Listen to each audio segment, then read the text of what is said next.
નમસ્કાર, ગુજરાત મનોમંથન 9 માં આપનું સ્વાગત છે। હવે જોઈએ આજના સમાચાર।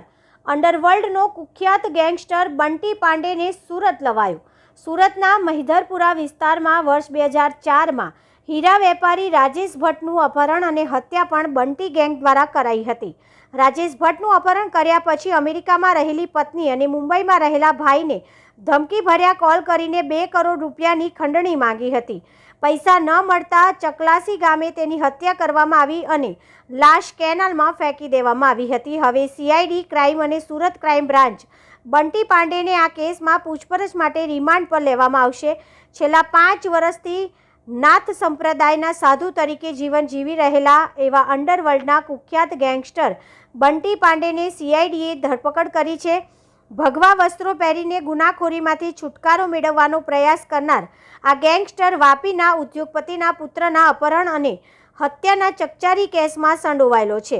એક સમયે તે છોટા રાજન માટે કામ કરતો હતો। હાલ સીઆઈડીએ તેને તિહાડ જેલમાંથી ટ્રાન્સફર વોરંટ દ્વારા સુરત લાવી છે।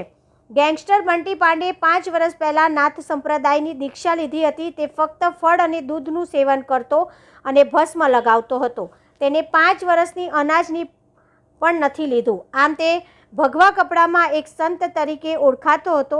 નાથ સંપ્રદાયના મોટાભાગના સંતોએ પણ તેને એક મહંત માની લીધા હતા, પરંતુ આ સમગ્ર છબી પાછળ એક ભયાનક ગુનેગાર છુપાયેલો હતો, જે હત્યા, ખંડણી અને અપહરણ જેવા ગંભીર ગુનાઓમાં સંડોવાયેલો હતો। 2004માં અબઝુરના ભાઈ ઓએઝને ખંડણી માટે કરાયેલા 3 ફોન કોલ રેકોર્ડ થઈ ગયા હતા। પોલીસે ઓડિયો એનાલિસિસ અને સ્પેક્ટ્રોગ્રાફી ટેસ્ટ કરીને બંટીને ગુનેગાર તરીકે સાબિત કર્યો।